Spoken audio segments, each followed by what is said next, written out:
रसिक श्रोत्यांना राजा पुजारीचा नमस्कार. मित्रांनो, आज आपण पाहणार आहोत आबाडा news special bulletin. Parbhani Pathri तालुक्यातील तीर्थक्षेत्र मुदगल येथे महाशिवरात्री महोत्सवात उमडली भक्तांची मांदियाळी. त्र्यंबकेश्वर येथील ब्रह्मगिरीमधून उगम पावणारी गोदावरी जशी दक्षिण गंगा म्हणून ओळखल्या जाते, त्याचप्रमाणे काशीनंतर या गोदावरीच्या काठी वसलेले पैठण, नाशिक, त्र्यंबकेश्वर, मुदगल ही तीर्थक्षेत्र प्रसिद्ध धर्मपीठ म्हणून ओळखली जातात. नारायण नागबळी, सर्पदोष निवारण आदी विधी या ठिकाणी केल्या जातात. विद्वान ब्राह्मणांची नगरी म्हणून या क्षेत्राची पुरातन ओळख आहे. मुदगलेश्वराच्या अनंती लीला येथे घडल्या. गोदावरीच्या पात्रात पुरातनकालीन महादेव आणि गणपतीची 2 मंदिरे आहेत. महापुरे झाडे जाती तेथे लवाळे वाचती या म्हणीप्रमाणे गोदावरीच्या महापुरात प्रचंड वृक्ष उन्मळून वाहत येतात, पण अत्यंत अद्भुत अशा प्रकारच्या वास्तुकलेतून बांधलेली ही 2 मंदिरे मात्र पाण्याखाली बुजून जातात, पण आपली जागा सोडत नाहीत ना. त्यांना कोठे पाण्याचा उपद्रव होत नाही. याच मुदगलेश्वराजवळ महाशिवरात्रीला मोठा महोत्सव होतो. लाखो भाविक गोदा स्नान आणि या महादेवाच्या दर्शनासाठी हजेरी लावतात. महाराष्ट्रच नव्हे तर कर्नाटक, आंध्र प्रदेश या राज्यासह देशभरातून अनेक भाविक येथे दर्शनासाठी येतात. महाशिवरात्रीच्या दिवशी मुदगल गावकऱ्यांच्या वतीने महाफराळाचे आयोजन करण्यात येते. गावकरी दिवसभर यासाठी परिश्रम करून भाविकांच्या सेवेत तत्पर असतात. या एकंदरच कार्यक्रमाविषयी बोलताना मुदगलचे सरपंच लक्ष्मीकांत तिडके व इतर ग्रामस्थांनी काय सांगितले ते पहा. अशोक माधवराव पांडे यांनी मुदगल तीर्थक्षेत्राबद्दल काय सांगितले ते पहा. आज मुदगल येथे महाशिवरात्रीनिमित्त येणाऱ्या भाविक भक्तांसाठी मुदगल ग्रामवासीयांतर्फे अल्पवर्गाचा कार्यक्रम केला. दिवसभरामध्ये आज सकाळी जवळपास 8 वाजल्यापासून तर आता 5:30 वाजेपर्यंत हे उपक्रम चालूच आहे आणि त्यामध्ये सगळ्या गावकऱ्याचं योगदान आहे. सकाळपासून संध्याकाळपासून सारख्या कार्यक्रम चालू आहे. त्याच्यामध्ये वाढण्याचं योगदान कोणाचं कड्या काढण्याचं, कोणाचं मिरच्या चिरण्याचं, सगळ्या गावकऱ्यातर्फे सगळ्यांची मदत केली गावावाल्यानं. त्याचं मी अभिनंदन करतो आणि आमचे 2 शब्द संपवतो. मुदगलमध्ये येणाऱ्या सगळे भाविक भक्तांना असेच ह्याच्यामध्ये येऊन आपल्या ह्याचं हे वाढवावं, ह्याचे मंदिराची शोभा वाढवा ती विनंती करतो. माझे 2 शब्द संपवतो. किती लोक आले होते साधारणतः? किती भाविकांना दर्शन घेतलं? अंदाजा 15,000 मॅक्सिमम. कारण की आम्ही जे आणले होते आता ग्लास 10,000 ग्लास आमचे ऑटोमॅटिक उडाले पहिल्या सुरुवातीला. नंतर आम्ही गावातून 5,000 म्हणजे मॅक्सिमम 15,000 लोक आले. 15,000 लोकांचं इथं व्यवस्था झाली आणि काही लोक म्हणजे गेले, बिघड ह्याचे गेले. आम्ही लोकांना विनंती केली पण ते घरूनच फरार करून आले असल्यामुळं ते नको म्हणले. ठीक आहे, जे आले ते एवढे आपले मॅक्सिमम 15,000च्या पुढे लोक येऊन इथं फरार करून गेले. मुदगल महत्वाबद्दल थोडं हे मुदगल ऋषीचं हे स्थान आहे. इथं ह्या पंचक्रोशीत 33 कोटी देवांचं वास्तव्य आणि इथं राम येऊन गेले. इथं पादुका टेकविल्या, इथं राहिले ते 2 दिवस. सगळं अशा तऱ्हेनं इथं सगळे 33 कोटी देवांचं वास्तव्य आहे. इथं 5 ऋषी होते. मुदगल ऋषी, त्यांचे मुदगल ऋषी होते, जाबाला होते, भागीरथी होत्या. तिथून नाही म्हणलं तर मुदगलेश्वर होते, दुर्वास ऋषी होते. आणि फार मोठं तीर्थक्षेत्र आहे आणि ह्या इथं फार म्हणजे भरपूर विधी केल्या जातात. ह्या पंचक्रोशीत जवळपासचे सगळे लोक येतात. आंध्र, कर्नाटक ह्या इथल्या देवस्थानचं फार मोठं महत्त्व आहे. नागबळ विधी नाशिकला एक होती, इथे एक होती. नागबळ इथे पंचमीला करतात नागबळ. तर मी काय केले स्वतः एक राष्ट्रसंत पाचलेगावकर महाराज संचारेश्वर सिद्ध संचारेश्वर दिव्य अभंग स्तोत्र अशा प्रकारची एक कृती लिहिलेली आहे. तर त्या ह्याच्यामध्ये आपल्या ऋषिकेशानंदाचं त्याच्यामध्ये उल्लेख आलेला आहे. ते साहेबराव नारायणराव इथपर्यंत त्यांची सेवा करत होते ऋषिकेशानंदाची हे केलेली. आता संजू महाराज करते. आता संजीव महाराजांची मुलाखत घेतो. हो. तर अशा तऱ्हेने हे एक पवित्र क्षेत्र आहे मुदगल. आणि या ठिकाणी याला धर्मपीठ असं म्हटलं जातं की जे पैठण काशी आणि त्याच्यानंतर धर्मपीठ इथं विद्वान ब्राह्मण वैदिक ब्राह्मण मोठ्या प्रमाणावर राहत होते या ठिकाणी. आता तो वैदिक ब्राह्मणाचा वारसा कमी झालेला असला तरी इथल्या गावकऱ्यांना मात्र या ठिकाणी मुदगलेश्वराची सेवा आणि महाशिवरात्रीचा कार्यक्रम दरवर्षी भव्य प्रमाणात करतात. त्याबद्दल त्यांचे सर्वांचे धन्यवाद. मुदगल येथील महाशिवरात्र महोत्सवानिमित्त मोठ्या प्रमाणावर भाविक येत असल्याने या तीर्थक्षेत्राला यात्रेचे स्वरूप आले होते. दर्शनाबरोबर येथील अनेक बाल बच्चे या यात्रेचा आस्वादही घेत असताना दिसले.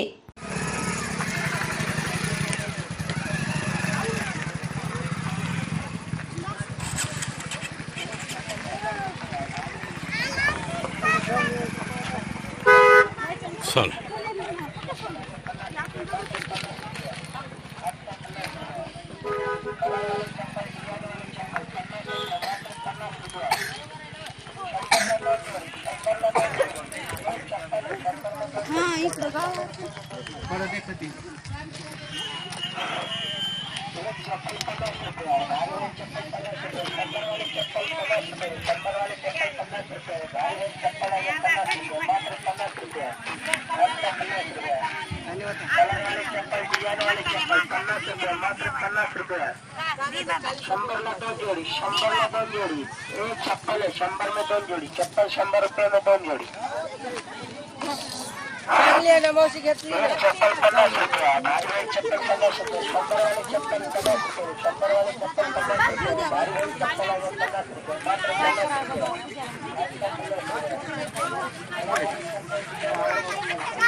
पळून झालेलं आहे.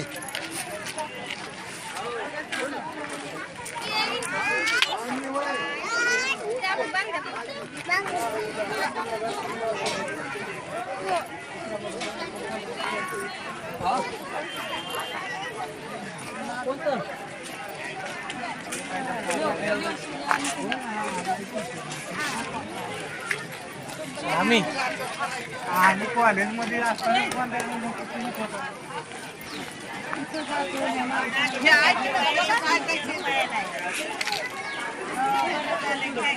नमस्कार.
वाडी नैकोटा क्रांतिकारी संत नारायण दत्तानंद सरस्वती माधवाश्रम स्वामी राष्ट्रसंत नरसिंह संचारेश्वर पाचलेगावकर महाराज या 3 गुरु शिष्यांचा अवतार कार्यातील लीला आणि कार्यकर्तृत्व यांचा परमार्श घेणारे राजा पुजारी परभणी रचित सिद्ध संचारेश्वर त्रिगुरु शिष्य दिव्य अभंग स्तोत्र या ग्रंथात या महान परंपरेची माहिती आहे.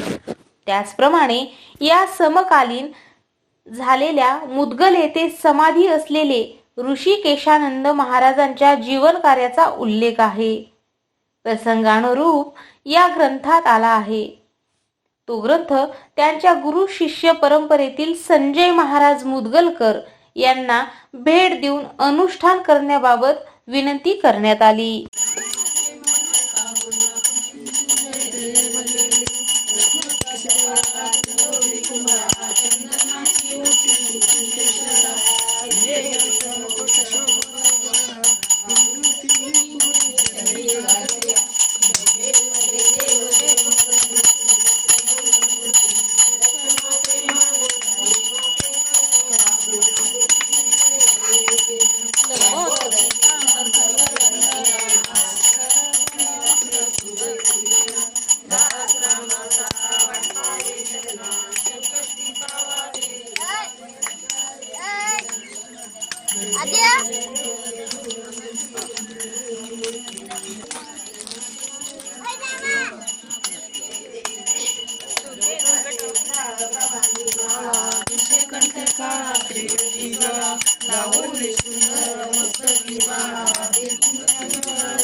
मित्रांनो, तत्पूर्वी आपलं आवडतं हबाडा न्यूज चॅनल सबस्क्राईब केलं नसलं तर सबस्क्राईब करा आणि लाईक करा.